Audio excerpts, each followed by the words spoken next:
Oh, nearly caught me out there with the old not mute. Hello everybody, welcome to the United Stand. I'm Mark Goldbridge, hope you're all doing well. Latest Manchester United news and transfer news this morning. We've got some good bits for you because it's coming in from our source around the manager, around the midfield and around left wing. So we've got 3 updates for you this morning, but we're going to start off with the topical stuff as well. Man United have been linked to Tavernier of Bournemouth this morning. Is that a deal you would like? Also, Emery is apparently leaving Villa in the summer, so would you go there? I want to talk about JJ Gabriel as well. Another fantastic goal yesterday. How close is he to the first team and how good can he be?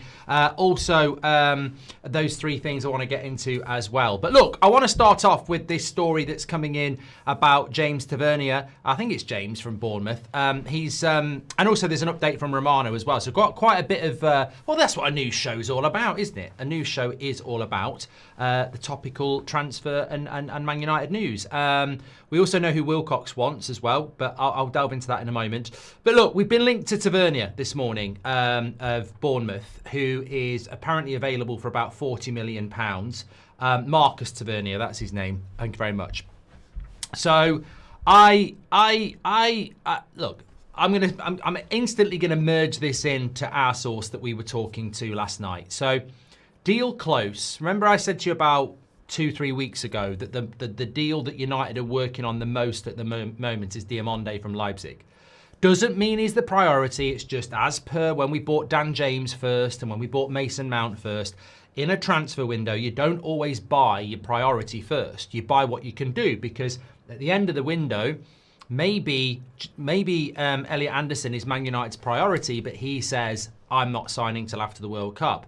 Maybe your priority is to get Bruno Fernandes to stay, but he says, I'm not going to make my mind up until after the World Cup. You can't wait to do your first priority deal first. You have to go and do other deals, which is why in the past we've bought people like Lindelof and Dan James and Mason Mount early in the window, even though they weren't our big signing. So I think at the end of the day, as I said to you about 2 or 3 weeks ago, from our source, Manchester United are working on Diomande more than any other deal because it's the deal they feel they can get done the best, the easiest, the most straightforward. Not that it's an easy deal, but we have a good relationship with Leipzig as per Sesko. We have Favel, who has a good relationship with Leipzig. And Diomande is a player that Leipzig will sell for the right price, and he's interested in coming to the Premier League. So Man United are working on that deal more than any other deal, and it's the most likely deal that we can get done. Obviously, there might be some competition, but we'll have to wait and see.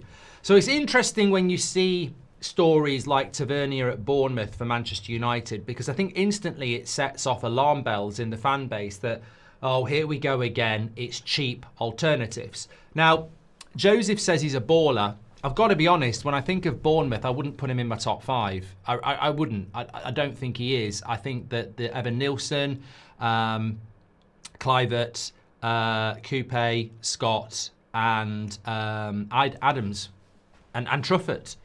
So, yeah, I wouldn't even put him in my top 5 players from Bournemouth, and hence I'm out. I walk away because that's not the sort of player that Man United should be signing. Also, as Ezzy says, I think he primarily plays off the right wing because he's left-footed. So look, straight away, I know Romano's come out about the Balde story, and I'll give you an update on that as well. But I think with this, sometimes we have to hit these stories and say it's not even a story to worth getting even debating. The poll's about Emery. I'm not even going to debate this, but it leads nicely into the Diomande update that I'm going to give you. But with Tavernier, also, he's 27 in 2 weeks' time. So you're telling me Man United are going to buy a Bournemouth right winger who is 27 in 2 weeks for £40 million to go on the left wing at Man United? I just don't see it. And there's nothing wrong with him. He's a good player. German Folk says, sorry, but Tavernier is class. And CDV says he's underrated. But look, a lot of you are probably playing FIFA. So I don't think a lot of people are saying he's a good signing. I'll run a poll on it if you want to later in the show, but I think the story is a load of nonsense, and I don't think United are going to go there. And I think if we are going there, it's worrying because it's not the sort of deal that Man United need to be doing. We need to be doing a lot better than that. Absolutely. But look, that does lead. Give me your thoughts. That does lead nicely into Diomande. As of this morning, as of the update last night, there's 3 updates we can bring you from our source in the club. Manchester United, Diomande is still the deal that Man United are working on the most at the moment. Obviously, they would love to be buying midfielders, and we'll give you updates on that. But Diomande is the most viable deal that United can work on right now. As soon as they didn't get Semenyo, they immediately moved for Diomande. They've had the conversations with his agent. They've made Leipzig aware. Obviously, Leipzig are like fighting for Champions League football like us. They weren't in Europe at all last year. They're not in Europe at all this year like us. So they're in a very similar situation. And United are respectful of that. But the interest has been registered. Diomande is fully aware that Man United want him, and they're fully aware that we need a left winger, and effectively he goes straight into the Man United side. Now, obviously, when I say goes straight into the Man United side, I don't think you should ever say that to any signing, but logically, if you're Tonali and you sign for Man United, you know you're going straight into the side. If you're Diomande and you come to Manchester United, you know you're the number 1 left winger because we haven't got one. So I think that that's the sort of play that United can do. However, the only issue in this is going to be the price that Leipzig ask for and who else comes in for him. And look, I sort of look at it and go, well, Man City don't need wingers. It's unlikely Arsenal go for him, I think. Chelsea you can never rule out, if we're being completely honest. I would never rule Chelsea out. And that leaves Liverpool. Well, look, Liverpool, his dad supports Liverpool, so he might support Liverpool. John Terry supported Man United, Steven Gerrard supported Everton. Those things don't really concern me. The competition from Liverpool in transfers concerns me. But then I look at last season and I look at this season, and I think Liverpool will have money to spend. But their biggest issue is probably going to be replacing Salah more than Gakpo. And Diomande will use a lot of their budget up. So I'm not that worried about Liverpool. I think United are putting the groundwork in. I think Favel is massively underrated when it comes to these types of deals, as we saw with Sesko. So, look, Man United at the moment, the deal we're closest to at the moment, and look, in a way, I'm sort of repeating it, but it is a new update. 3 weeks ago I said this, told it again last night. Nothing has changed. The deal United are closest to, that at this moment, is Diomande. That's the deal that United are closest to doing. And I don't think any journalist would say anything different, because we're not close to Elliot Anderson. We're not close to a fullback. We're not close to a midfielder. But we are, with Diomande, working on it, putting our case out. And I think with Diomande as well, we do have to get that deal done, because if we don't, you miss out on Semenyo. We were very quick to put it out there that we wanted Diomande. So I think if we miss out on him, where do you go? Do you end up going for a Tavernier there? And I think that for Man United may not be the thing. Historia Films Kenya, I like the name, says Tonali. Well, we're not close to a Tonali deal. I mean, obviously Newcastle got battered yesterday again, didn't they? I mean, look, what I would say is that in relation to United, losing to Newcastle with 10 men became even worse, I think, last night, because Man City went there and played them off the park with their reserves. And the fact that we couldn't beat them with 10 men and we only play 1 game a week, I think it became more embarrassing last night. Look, Newcastle started off quite well and they went 1-0 ahead. But from that point, Man City absolutely, took them apart with their reserves, and I think that becomes even more embarrassing for Manchester United. We can't change that. I'm not going back to doing a match review. What I'm doing is I'm saying, why was it embarrassing against Newcastle? And it was embarrassing against Newcastle because we didn't have certain players in certain positions. So I think that, a lot of people see it as a negative that we haven't got a game for 3 weeks after Bournemouth because of the international break and the FA Cup. And it is a negative in a playing sense. But the club should be sorting out friendlies and stuff there. From a club sense, it has to be an advantage. Like, from a Jason Wilcox point of view, it's very rare that from late March until early to mid-April, you have 3 weeks off where you don't have to travel with the team.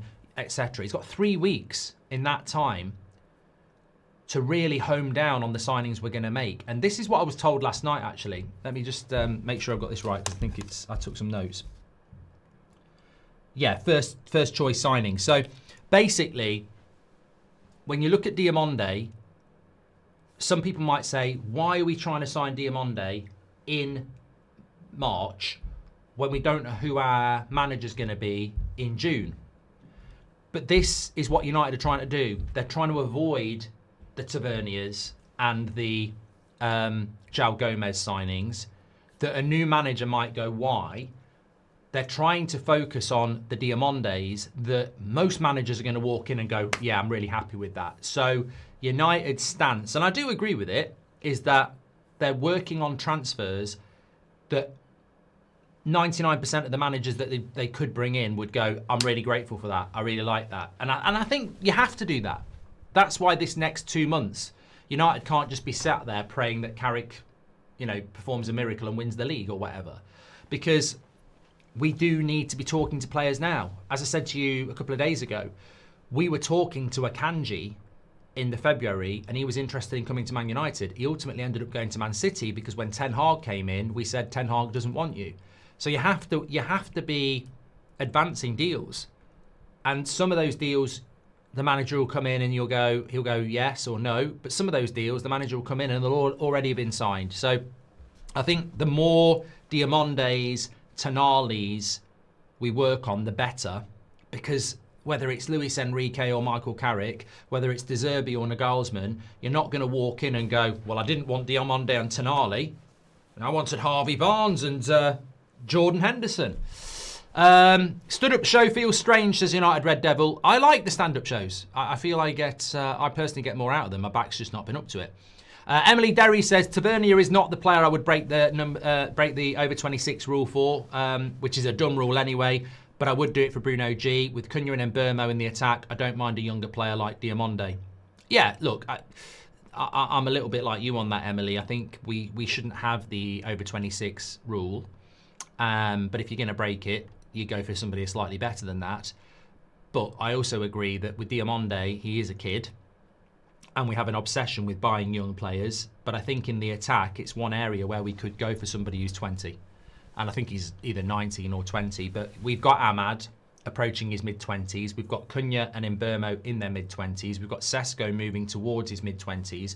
So actually an exciting young player is a good idea. And obviously, we're going to talk about Lacey and Gabriel in a moment. So, no, I agree with you on that. Seth says, if we go for Tavernier, then United has successfully lowered the fans' expectations and the standards of the club. He's good, but second tier, in my opinion. Completely agree. What are your thoughts on Fernandes from West Ham, says Maliki? Similarly to Tavernier and João Gomez, I mean, if they're coming in as you buy 3 really good players and then 4, 5, 6, 7 are players like Fernandes, I'm okay with that. But if they're coming in as your first, I'm doing the draft for Baller League tomorrow. So you've got franchise picks, designated baller picks and baller picks. And obviously everyone's going for those. And, I've got some good players lined up later in the draft and I'm very happy with. And some of it will be tactical. However, Man United need 3/4 franchise signings. And what I mean by that is top tier. I don't mind bringing in a Fernandes as the second or third midfielder, but I don't want to bring him in as the first. And I think you make a great point, Maliki, because this summer transfer window, like any other transfer, look, when you buy Mkhitaryan and Eric Bailly, but you've brought in Pogba and Zlatan, that's okay. When you brought in Cunha and Mbeumo, and you bring in Sesko and Le Mans, who are a little bit more of a punt, that's okay. But we can't, there's got to be 3 or 4 really signings this summer, the way you go, they're fantastic. Absolutely fantastic. I'll talk to you about the midfield in a moment. In fact, no, I'll talk to you about the midfield now because a bit of an update here. Obviously, we were talking about Tonali on the show last night, so I'm not going to I'm not going to go back on that. We know that Man United do want Tonali. Speaking to my source last night, or our source, because obviously we share it with you, the midfielder at the moment that feels like the midfielder that Man United are going to go for is Adam Wharton. Now, we'll have to wait and see if that pans out. But as of now, it feels like Wharton is moving up the list. So, you know, do with that what you want. I don't know why that is. Is it because the Elliot Anderson lie has become, you know, common sense now? We all look. The thing about Wharton is he's always been there. We got the whole Elliot Anderson's the top priority story for 6 months, and now it feels like that's drifting away because it served its purpose for United to cover the not buying people in January. As we get closer to the summer, it just feels like he's going to City. So if Elliot Anderson is moving aside in United's priority list, it's always going to be Wharton or Baleba. We can't argue about it because it's always been Anderson as the top priority and they like Wharton and Baleba. So if Wharton moves aside, I suppose it's logical. If Anderson moves aside, I suppose it's logical that Wharton moves into the spot next and Baleba will still be there. What would worry me about this is I thought Adam Wharton played very well against Spurs on Thursday, and I thought he played very well against us in the first half, and I think he's a good player. My concerns are, well, two concerns. One, I think Crystal Palace will overcharge us for what he actually is. I think if Elliot Anderson is 70 million, then Wharton is 50. But there's no way that'll happen. I think they'll be pushing for the same price. And it's a seller's market. And if I'm Crystal Palace and Elliot Anderson goes to Man City for 70 million, and Man United come knocking at the door, I would say, I want 70 million. And United would go, well, we don't think he's as good as Wharton. Yeah, we don't think he's as good as Anderson. And I would go, yeah, but Anderson's not there anymore, is he?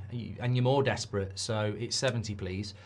So that worries me a little bit. And I think that's something that's certainly worth stating. The second thing is, I also think that there will be competition for Wharton. I don't think it would be as easy as Anderson, we can't get, let's go for Wharton.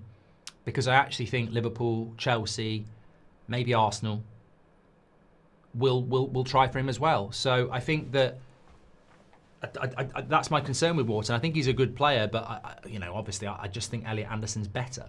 And as somebody just said in the chat there, what about Tonali? I don't know. I don't know that we can even get Tonali. I feel like Tonali is. I mean, I was watching him again last night, and I know Newcastle lost, but he's just very good. He's just a very good player, and he would be very good at Manchester United. But I feel like what worries me about Tonali is that the Arsenal story in January was true. So with us,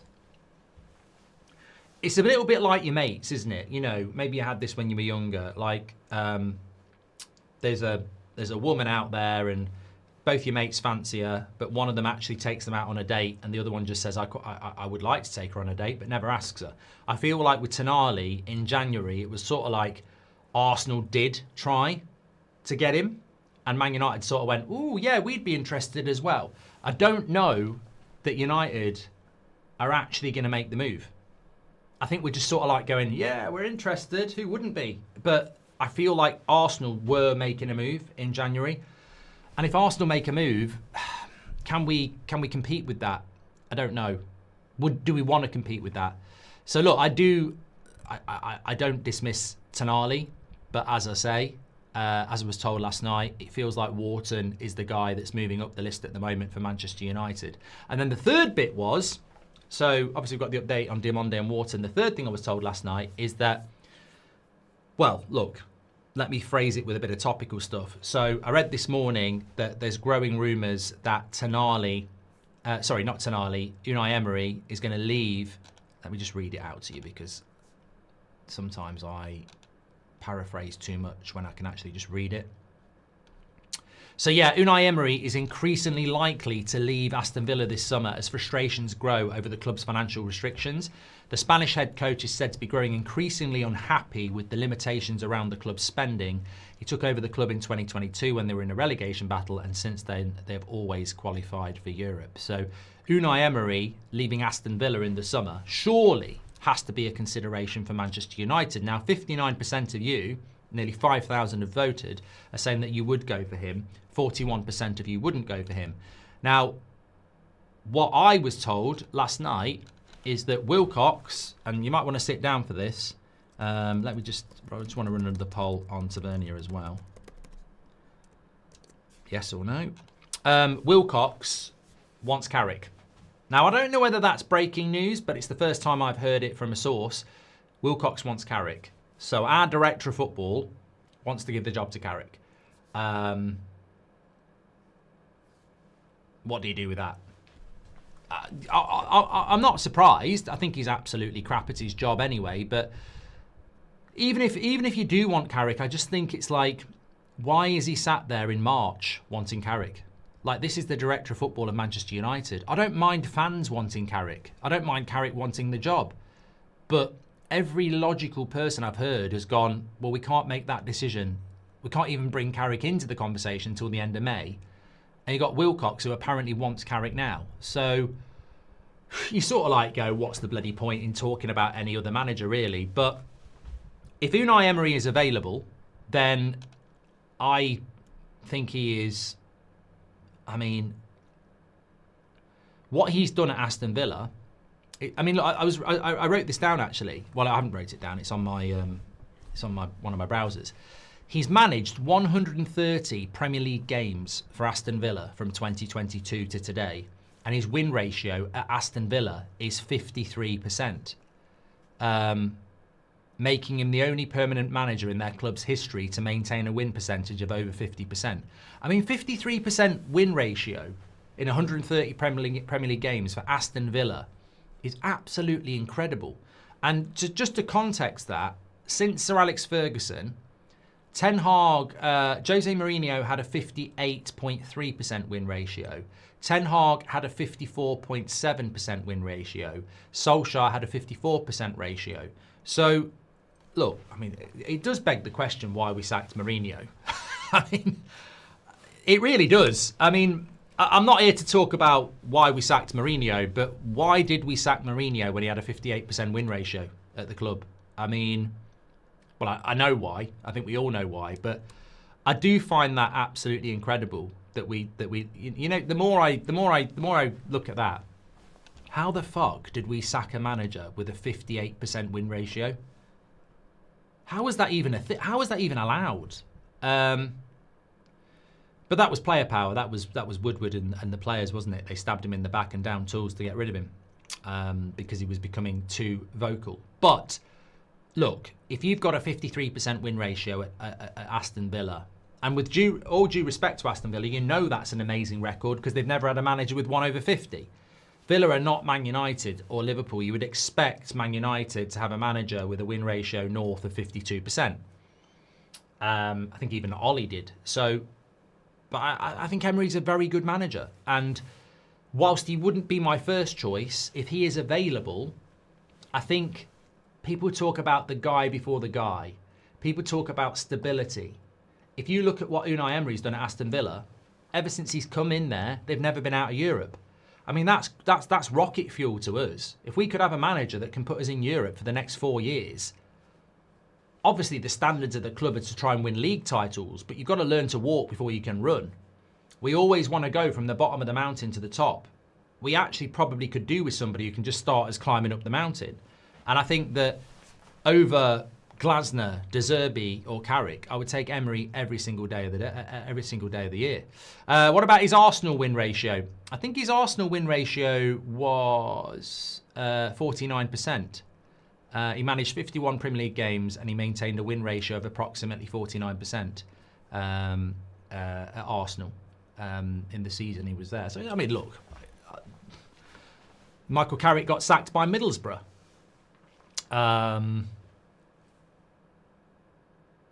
Ole Gunnar Solskjaer got sacked by Cardiff. I mean, we can always go back and find an issue with somebody, but I think look, the reason some of you want to give Carrick the job is because of what he's done over the last 6 weeks.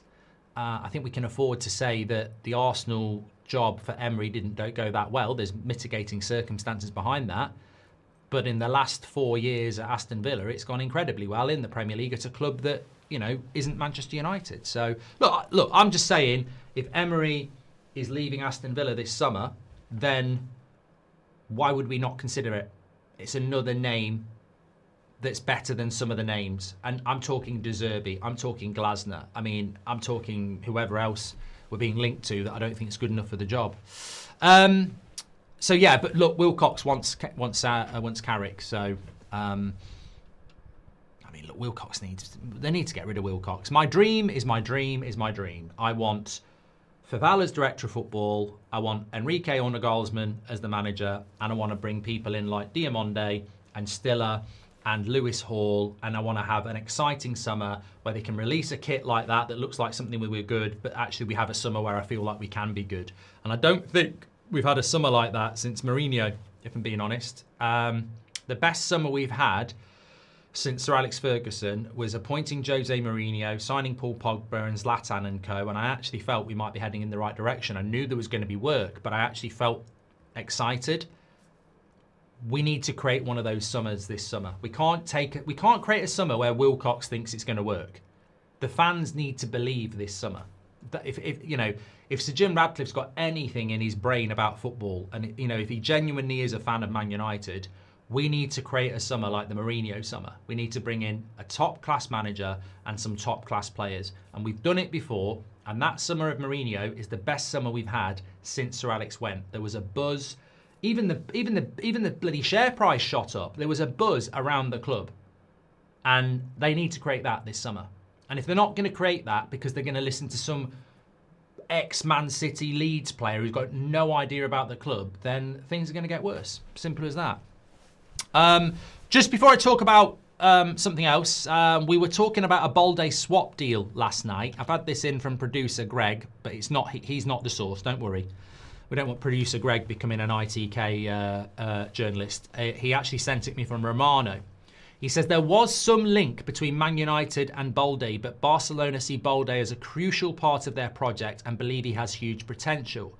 At this stage, Barcelona have got no intention of letting Balde go to Manchester United. Man United have Dorgu in that position and have already invested in that position. Man United want to go for a left winger, midfielders, and let's see what happens in the centre-back position. It's going to be a busy summer for Manchester United. Look, I know that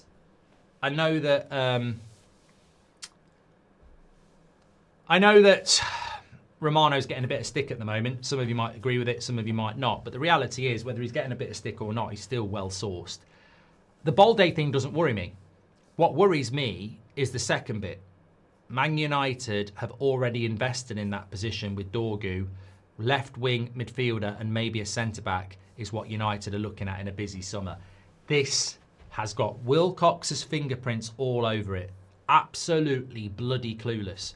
So you're telling me that Romano, one of the most tapped in transfer journalists in world football, is basically saying left back is not a priority for United because they've already invested there.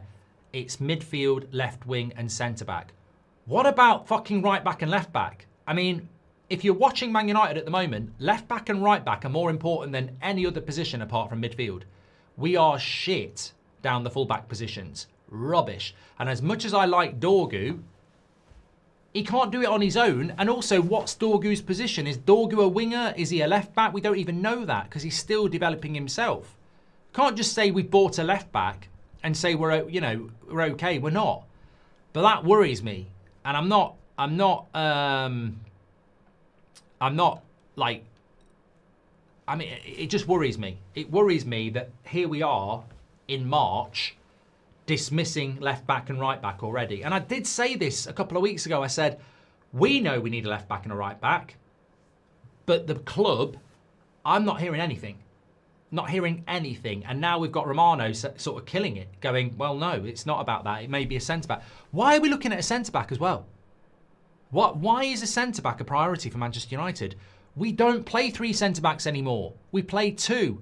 We've got Martinez, we've got De Ligt, we've got Yoro, we've got Heaven, and we've got Harry Maguire. We've also got Luke Shaw and Mazraoui who can play there. And we only play 2 centre-backs. So we don't need a fucking centre-back. Yes, De Ligt's injured. Yes, Martinez can pick up injury. Yes, Maguire's in his 30s. But we've still got Yoro and Heaven, and Mazraoui and Shaw can play there. And they're unlike. And if they're so injury prone, why are we giving them ability contracts anyway? So I just think it's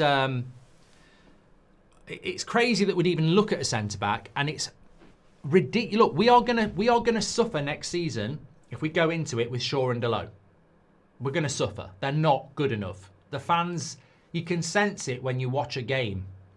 at Old Trafford, the fans have checked out on Delo and Shaw. They know, you just know that they can see what they can see, and you can obviously see it online as well. Emily Derry says that code for Delo and Shaw can do a job with legs made out of cheese straws and no ability to cross, respectively. Look, Luke Shaw is going to get worse and worse and worse, and I don't think he's playing very well at left back anyway. But also, we don't know what he's going to do when there's not a World Cup or a Euros at the end of the season, how he's going to motivate himself, and he's going to have to play double the amount of games. So I think Luke Shaw next season could literally fall off a cliff in relation to fitness and ability. And Delo, as hard-working and dedicated as he is, he has a very, very big issue in relation to ability. And I don't think that's going to change at 27. Thoughts on Lacey not being on the bench recently, says Riot. He's actually been injured. He's back from injury now, so I expect to see Lacey on the bench in the next couple of games. Mike JW says Wilcox can want whatever he wants, but he needs to get the best he can. If he's incapable, get rid of Wilcox. It's simple. I don't know why we won't get rid of him. I actually don't know why we won't get rid of him. And Blame Shifter says, Ten Hag and Amorim couldn't get these players to play a system. What chance has Emery got? Seeing it with Carrick now, we'll be back here in 2 years, says Blame Shifter. Well, some of you said it, and I agreed with you back in January when we sacked Amorim. My big fear is how long until we're back here again. And at the moment, I think the clock's ticking, and we could be back here at Christmas. Marlow United says that Gravenberch went from a flop last season to one of the best players in his position this season. Why can't that happen to Agate? I don't think Gravenberch was a flop, mate. I really don't think Gravenberch was a flop. He was a fantastic player at Ajax. It didn't work out at Bayern, and Jurgen Klopp brought him into Liverpool. And whilst he had a better second season than a first season, remember his first season was under Klopp, and he was still decent. Marlow, what's happened to Marlow? I mean, this should be a topic. We should spend 5 minutes on it. What's happened to Marlow? Have you been hacked? Because yesterday's was bad. You said, like, Rashford and Garnacho, that Mbeumo and Cunha are not an upgrade on Rashford and Garnacho. And now you're saying that Agate could be the next Gravenberch. Tavernier is not a player I would break. Done that from Emily Derry. Well, look, 63% of you wouldn't sign Tavernier, and 38% of you would. So he's obviously, he's obviously not terrible. But, not the majority. Look, Lacey, I expect Lacey to get some game time in the next few weeks. Seb never shuts up about him because of that one where he hit the bar against Burnley. So, look, I think he's an exciting player and has been well known for a long time. Gabriel is a player that is, obviously very, very... sorry, I'm just stretching my back. That's the trouble with standing up. Gabriel is obviously a player that's on everybody's lips at the moment. JJ scored a very good goal again yesterday. I'm so used to that footage of that where the youth play, because and it seems to be rinse and repeat every week. You watch it, you go, oh, here we are again, and he scores an absolute banger. He scored a great goal yesterday. Fantastic player. Obviously, we're not going to see him before the end of the season because he can't play in the Premier League. He's younger than Diomande of Arsenal, who obviously has played in the Premier League for Arsenal. So he could have played in the FA Cup, but we messed that up. We're not, so there's no other way he can play for the first team. Otherwise, I think he would have been on the bench already. So Gabriel is going to be a player that we're going to have to, push into the team next season. What I do know about this situation is, and I've said it to you before, at the end of, I think it's next season, the end of next season, he's out of contract and United can't do anything about it. You can't literally get him to sign before then. So he could, I think it's like what we did with Aiden Heaven and Obi, is that when you hit a certain age, it might be 16 or 17, you sign your first professional contract and it gives everybody an opportunity to bid. So Madrid, PSG, Barcelona, they'll move for him. So United have got to next season, and the reason I mention it is because the next manager's got to buy into this. If we want any chance of keeping him, we've got to integrate him into the first team next season. So all these clips that people keep putting out are great, but they then keep saying, well, when's he going to be in the first team? He can't play for the first team this season. Like, he technically can't play. He's not allowed to play. So yeah, amazing talent. Yes, there's going to be some really big competition for him, and there's not a lot we can do about it. He could literally just say, yeah, I'll play for the first team, but then I'm off to Barcelona for free. You can't do much about it. But that's life. Like, you might be in a relationship with somebody who you think's great, and if they see something better, they might dump you. So welcome to life. So what we've got to do with JJ is integrate him into the first team next season as quickly as possible, whilst not impacting his development and the development of the team. But I think next season will be the season for him, because we can't, if we sit back and we don't use him, I think he'll leave. So look, the exciting thing is I expect him to have a very big part to play next season at United, and hopefully that'll be enough to get him to stay at United for many years to come, because I genuinely think he's got generational potential, and that's not a hot take. I mean, that's an established take by virtually everybody. So I think it's one for next season, certainly. And what's his position? I would say in the Premier League, you're talking number 10 or wide because of the age. I don't think you can stick somebody like that, into a more demanding position. But I think he'll have I'll absolutely guarantee it, as long as he doesn't get injured, he'll have a massive part to play next season. He'll be on the tour. United have basically got to roll the red carpet out and go out and play, and then sign for us. Simple. Jay says, I believe we need centre-back with wing-back due to injury history for a 40-game season, which concerns Martinez and De Ligt, and Yoro and Heaven not ready. No, Jay, I completely disagree with you. We've got Martinez, De Ligt, Yoro, Heaven, Maguire's going to stay, and Mazraoui and Shaw can play centre-back. If we're buying another centre-back, we've technically got 8 options. You can't buy another centre-back because you're worried about fitness. Like, that's ridiculous. And also, Heaven and Yoro, they're not ready. Well, they need to get ready, don't they? They want to play football. So they're either good enough or they're not. We can't just buy another centre-back because we don't think Yoro and Heaven are ready, and Martinez and Shaw and De Ligt and Maguire might get injured. Well, we need to get rid of some of them, don't we? Before we buy another centre-back. It's a waste of time doing that, in my opinion. Especially when we're so weak at left-back, and obviously the midfield priority as well. Okay, thank you for everybody. Make sure you smash a like on video. I'm just having a quick look at the comments. Diomande has played most of the season on the right, where Mbermo has been playing, says Philip. Yes, I think you raise a good point about Diomande on the right. I primarily think he does play off the right. However, I think he can play off the left. And, remember, we made that mistake before with Jadon Sancho. Wasn't really a right winger. He was more of a left winger, wasn't he? So I think Diomande can play off the left. And I think it's a bit like Semenyo at Man City. I think he can play off the right and the left. So, look, out-and-out left-sided players who are playing left at the moment. I mean, look, technically Dorgu, when he plays off the left wing, is left-footed. So, yeah. I think Diomande can definitely play off the left and has played off the left. And also, he's very young. Yeah. Okay, right. Thanks, everybody, for watching. Brilliant show this morning. Really enjoyed it. We have got an 8 o'clock show for you today. I wish we had some football for you today. I mean, it's... Blame the FA.